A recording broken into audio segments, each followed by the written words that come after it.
ದೇಶಾದ್ಯಂತ ಮತ್ತೆ ವರುಣನ ಆರ್ಭಟ, ಜನರೇ ಎಚ್ಚರವಾಗಿರಿ ಅಂತ ಹವಾಮಾನ ಇಲಾಖೆ ತಿಳಿಸ್ತಾ ಇದೆ. ದೇಶಾದ್ಯಂತ ಮತ್ತೆ ವರುಣ ಆರ್ಭಟ ಜೋರು. ಮುಂಗಾರು ಮಳೆ ಅಬ್ಬರ, ದೇಶಾದ್ಯಂತ ಜನ ತತ್ತರಗೊಳ್ತಾ ಇದ್ದಾರೆ. 50 ಕಿಲೋಮೀಟರ್ ವೇಗದಲ್ಲಿ ಬಿರುಗಾಳಿ ಸಹಿತ ಧಾರಾಕಾರ ಮಳೆಯಾಗುತ್ತೆ. 28 ರಾಜ್ಯಗಳಿಗೆ ಹವಾಮಾನ ಇಲಾಖೆಯಿಂದ ವಾರ್ನಿಂಗ್ ಕೊಟ್ಟಿದ್ದಾರೆ.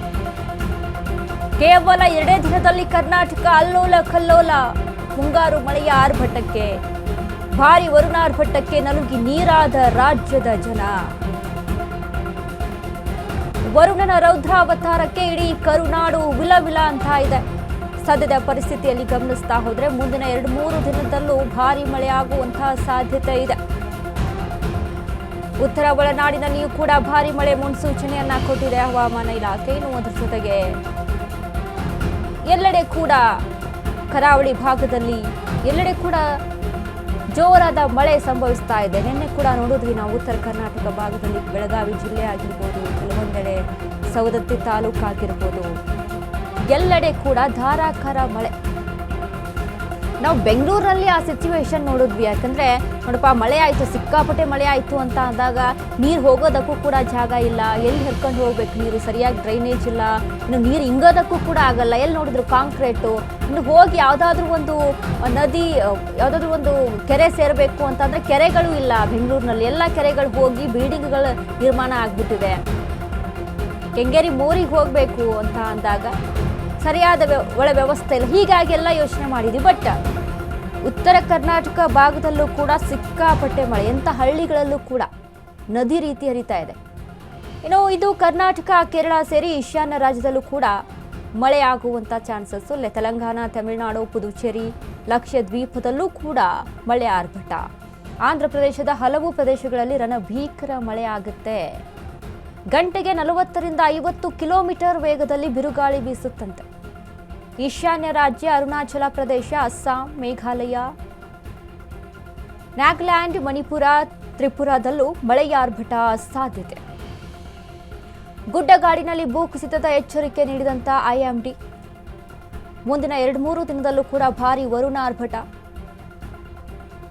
50 ಕಿಲೋಮೀಟರ್ ವೇಗದಲ್ಲಿ ಬಿರುಗಾಳಿ ಸಹಿತ ಧಾರಾಕಾರ ಮಳೆ. ದೇಶಾದ್ಯಂತ ಜನರ ಎಚ್ಚರದಿಂದಿರಲು ಕೂಡ IMD ಸೂಚನೆಯನ್ನ ಕೊಟ್ಟಿದೆ. ಇಂದು ಕರ್ನಾಟಕ, ಕೇರಳ ಸೇರಿ ಈಶಾನ್ಯ ರಾಜ್ಯದಲ್ಲೂ ಕೂಡ ಮಳೆ. ನೋಡಿ, ಮಳೆಗಾಲ ಇದೆ, ಮಾನ್ಸೂನು ಒಳ್ಳೆಯ ಮಲೆನಾಡು ಭಾಗದಲ್ಲೇ ಆಗಿರ್ಬೋದು, ಕರಾವಳಿ ಭಾಗದಲ್ಲೇ ಆಗಿರ್ಬೋದು, ಒಳ್ಳೆ ಟೂರ್ ಮಾಡ್ಬೋದಪ್ಪ, ಟ್ರಿಪ್ ಮಾಡ್ಬೋದಪ್ಪ ಅಂತ ಏನು ಯೋಚನೆಯಲ್ಲಿ ಇರ್ತಾರೆ ನೋಡಿ ಜನ. ದಯವಿಟ್ಟು ಇಂಥ ಸಂದರ್ಭದಲ್ಲಿ ಯಾವುದೇ ಟ್ರಿಪ್ಪು, ಯಾವುದೇ ಟೂರು ಮಾಡ್ಲಿಕ್ಕೆ ಹೋಗಬೇಡಿ.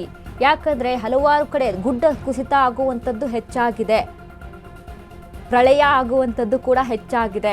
ಇನ್ನು ಈ ಗುಡ್ಡಗಾಡು ಪ್ರದೇಶಗಳಲ್ಲಿ ಕೆಲವೊಂದು ಪರ್ಟಿಕ್ಯುಲರ್ ಪ್ಲೇಸ್ಗಳನ್ನ ನೋಡ್ಬೋದು ನಾವು. ಮಲೆನಾಡು ಭಾಗದಲ್ಲಿ ಹಸಿರು, ಚೆನ್ನಾಗಿ ಒಂದು ಹಸಿರುಮಯ ವಾತಾವರಣ ಇರುತ್ತೆ, ಒಳ್ಳೆಯ ರೀತಿಯಾದಂಥ ಮಾನ್ಸೂನು, ಒಂದು ಒಳ್ಳೆ ವೆದರ್ ಇರುತ್ತೆ, ಎಂಜಾಯ್ ಮಾಡ್ಬೋದು ಅಂತ ಏನು ಹೋಗ್ತಾರೆ ನೋಡಿ, ಜಲಪಾತಗಳನ್ನು ವೀಕ್ಷಣೆ ಮಾಡೋಕ್ಕೆ ಅಂತ ಹೋಗುವಂಥದ್ದು. ಹೀಗೆ ದಯವಿಟ್ಟು ಈ ಥರದ್ದು, ಯಾಕಂದರೆ ಇಂಥ ಒಂದು ಸಿಚುವೇಶನ್ ಹವಾಮಾನ ಇಲಾಖೆ ಏನು ಕೊಟ್ಟಿರುವಂಥ ಮುನ್ನೆಚ್ಚರಿಕೆಯನ್ನು ಗಮನದಲ್ಲಿ ಇಟ್ಕೊಂಡು ಮಳೆಯ ಸಿಚುವೇಶನ್ ಹೇಗಿದೆ ಅದನ್ನೆಲ್ಲ ನೋಡಿಕೊಂಡು ನೀವು ಟ್ರಿಪ್, ಟೂರನ್ನು ಪ್ಲ್ಯಾನ್ ಮಾಡ್ಕೊಳ್ಳೋದು ಒಳಿತು. ಬೇರೆ ಕಡೆ ಹೋದಂಥ ಸಂದರ್ಭದಲ್ಲಿ ಮಧ್ಯದಲ್ಲಿ ಏನಾದರೂ ಆಯಿತು ಅಂತ ಅಂದಾಗ ಏನೋ ಮಾಡೋದಕ್ಕೆ ಅಸಹಾಯಕರಾಗ್ಬಿಡ್ತೀವಿ. ಅಥವಾ ಏನೋ ಒಂದು ಗುಡ್ಡ ಕುಸಿತು, ಏನೋ ಒಂದು ಆಯಿತು, ಕೆಟ್ಟದ್ದನ್ನು ಕೂಡ ಯೋಚನೆ ಮಾಡಬೇಕಾಗುತ್ತೆ. ಯಾಕಂದರೆ ಈಗಿನ ಒಂದು ಹವಾಮಾನ ಆಗಿರ್ಬೋದು, ಈಗಿನ ವಾತಾವರಣ ಆಗಿರ್ಬೋದು, ಈಗ ನಡೀತಾ ಇರುವಂಥ ಪ್ರಕೃತಿಯಲ್ಲಿ ಆಗ್ತಾ ಇರುವಂಥ ವಿಕೋಪಗಳಾಗಿರ್ಬೋದು, ಇದರಿಂದ ಜನ ಸಾಕಷ್ಟು ತೊಂದರೆಯನ್ನು ಅನುಭವಿಸುವಂಥದ್ದಾಗುತ್ತೆ. ದಯವಿಟ್ಟು ಗಮನದಲ್ಲಿ ಇಟ್ಕೊಳ್ಬೇಕಾಗುತ್ತೆ. ಇನ್ನು ಹಲವಾರು ಕಡೆ ಈಗ ರೈತರಿಗೆ ಮಳೆ ಆಗಲಿ, ಆದರೆ ಹೆಚ್ಚಾಗಿ ರೀತಿಯಲ್ಲಿ ಮಳೆ ಆಯಿತು ಅಂತ ಅಂದಾಗ ಬಿತ್ತನೆ ಆಗಿರುತ್ತೆ. ಬಿತ್ತನೆ ಮಾಡಿದ್ದೆಲ್ಲ ಮಳೆಯಲ್ಲೇ ಕೊಚ್ಕೊಂಡು ಹೋಗುವಂಥ ರೀತಿಯಲ್ಲಿ ಆಗುವಂಥ ಸಿಚುವೇಶನ್ಸು ಆಗುವಂಥದ್ದು, ಭೂಮಿಯಲ್ಲಿ ನೀರು ನಿಲ್ಲುವಂಥ ಸಿಚುವೇಶನ್ಸು, ಬೆಳೆದ ಬೆಳೆಯೆಲ್ಲ ನೀರಿಗೆ ಕೊಚ್ಕೊಂಡು ಹೋಗುವಂಥ ಸಿಚುವೇಶನ್ಸ್, ಹಿಂಗೆಲ್ಲ ಆಗ್ತಾ ಇರುತ್ತೆ. ಬಟ್ ನೋಡಿ, ಬೇಸಿಗೆ ಕಾಲ ಇದ್ದಾಗ ಆ ಒಂದು ರಣಭೀಕರ ಬೇಸಿಗೆಗೆ, ಬಿಸಿಲಿನ ತಾಪಕ್ಕೆ ಮಳೆ ಯಾವಾಗ ಆಗುತ್ತಪ್ಪ ಅಂತ ಕಾಯ್ಕೊಂಡು ಕೂತಿರ್ತೀವಿ. ಬಟ್ ಮಳೆ ಆಯಿತು ಅಂತ ಅಂದಾಗ ಈ ರೀತಿಯಾದಂಥ ಸಿಚುವೇಶನ್ಸು. ಸೊ ಯಾವುದು ಕೂಡ ಎಲ್ಲವನ್ನ ಕೂಡ ಎದುರಿಸಬೇಕು.